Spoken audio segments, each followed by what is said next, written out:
मैं Rakesh Kumar RCM news से आज एक रोचक खबर आपके बीच लाया हूं। झारखंड में विधानसभा चुनाव होने वाली है।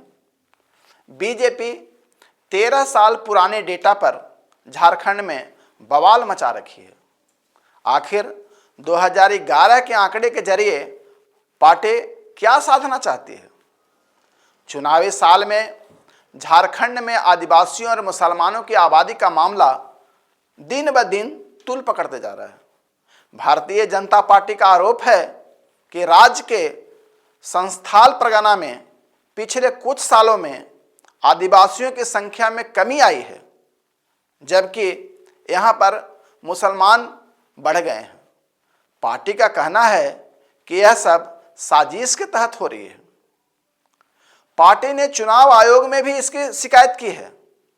भौगोलिक तौर पर देखा जाए तो झारखंड 4 हिस्सों में बटे हुए है। संथाल परगना, कोल्हान, उत्तर छोटा नागपुर और दक्षिण छोटा नागपुर, ये 4 हिस्सों में संथाल परगना बटी पड़ी है। संथाल परगना इलाके में झारखंड के 6 जिले आते हैं: गोड्डा, देवघर, दुमका, जामताड़ा, साहिबगंज और पाकुड़। झारखंड बीजेपी के मुताबिक साल 1951 में जब पहली बार झारखंड में जनगणना कराई गई थी, उस वक्त संथाल परगना के जिले में आदिवासियों की आबादी 44.67% थी और मुसलमानों की आबादी 9.44% था।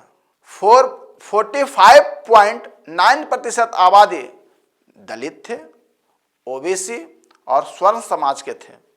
9.44% मुसलमान थे और 45.9% आबादी में दलित, ओबीसी और स्वर्ण समाज के थे। 1971 में इस आंकड़ों में बढ़ोतरी देखी गई। मेरे भाइयों, साल 1971 में आदिवासियों की संख्या में गिरावट हुई और इस साल संथाल परगना में आदिवासी 44.67 से 36.22% हो गए। मुसलमान के जनसंख्या में भारी बढ़ोतरी देखी गई। वो 9.44 से बढ़कर 14.62% हो गए। अब देखिए, अब 1981 के जनगणना में जो आंकड़ा है वो मैं आपके बीच रख रहा हूं। 1981 के जनगणना के मुताबिक आदिवासियों की आबादी में मामूली बढ़त देखी गई। इस साल के जनसंख्या के मुताबिक यहां पर आदिवासी की संख्या 36.80% थी। वहीं मुसलमानों की संख्या में करीब 2% की बढ़ोतरी हुई। चलिए अब 2011 के जनगणना के विषय में आपको बताते हैं। 2011 में संथाल परगना में घटकर आदिवासी करीब 28% पर पहुंच गए और वहीं मुसलमान के संख्या में जबरदस्त बढ़ोतरी देखी गई। मुसलमान यहां बढ़कर 22.73% पर पहुंच गए। बताइए, 1950 में 14% थे, अब 2011 में बढ़कर वह 22.73% पहुंच गए।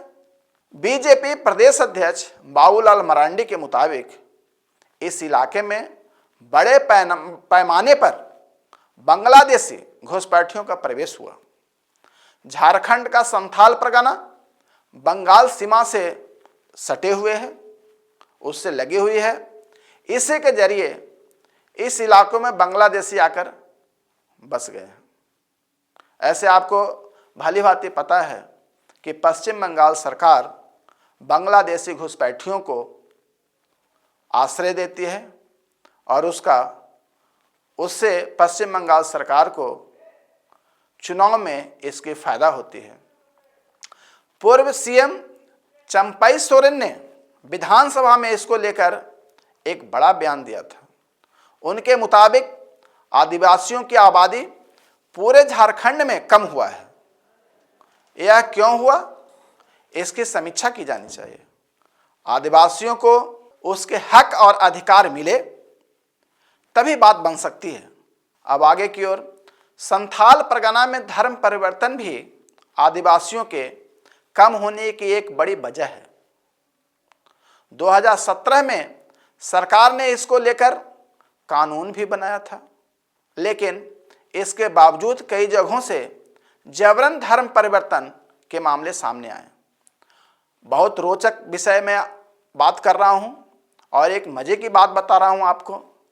होता क्या है कि घुसपैठिया संथाल परगना में आ जाते हैं और संथाल भोले भाले आदिवासियों को, बेटियों को, बहनों को वो अपने चंगुल में फंसाते हैं और उनसे शादी कर लेते हैं।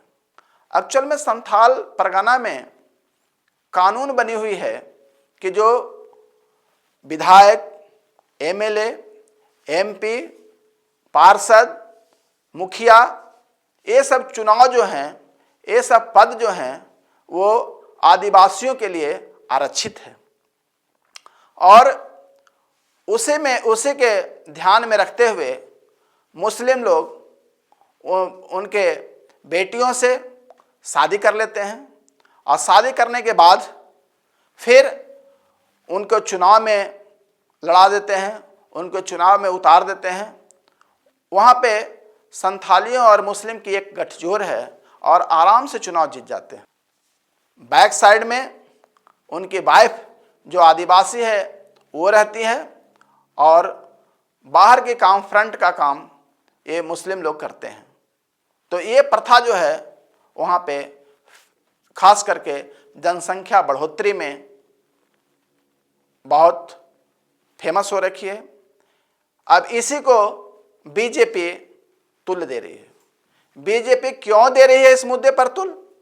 आबादी के इस मामले को बीजेपी विधानसभा से लेकर चुनाव आयोग और राज्यपाल तक के सामने उठा रही है। पार्टी चुनाव से पहले इस मामले को धार देना चाहती है। बीजेपी की इस रणनीति के पीछे मुख्य कारण है हेमंत का आदिवासी और मुसलमान गठजोड़। साल 2019 में लोकसभा चुनाव हारने के बाद हेमंत सोरेन ने आदिवासियों और मुसलमानों का एक गठजोड़ बनाया था। हेमंत ने इसी समीकरण को साधने के लिए कांग्रेस और आरजेडी से गठबंधन किया।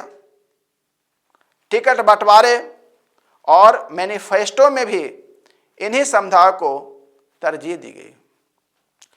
हेमंत का यह समीकरण हिट हुआ और बीजेपी की सरकार चली गई। हालिया लोकसभा चुनाव में भी आदिवासी और मुसलमानों ने इंडिया गठबंधन का समर्थन किया, जिसके कारण आदिवासी बहुल सभी 5 सीटों पर बीजेपी की हार हुई। तभी बीजेपी इस चुनाव में बौखलाए हुए है।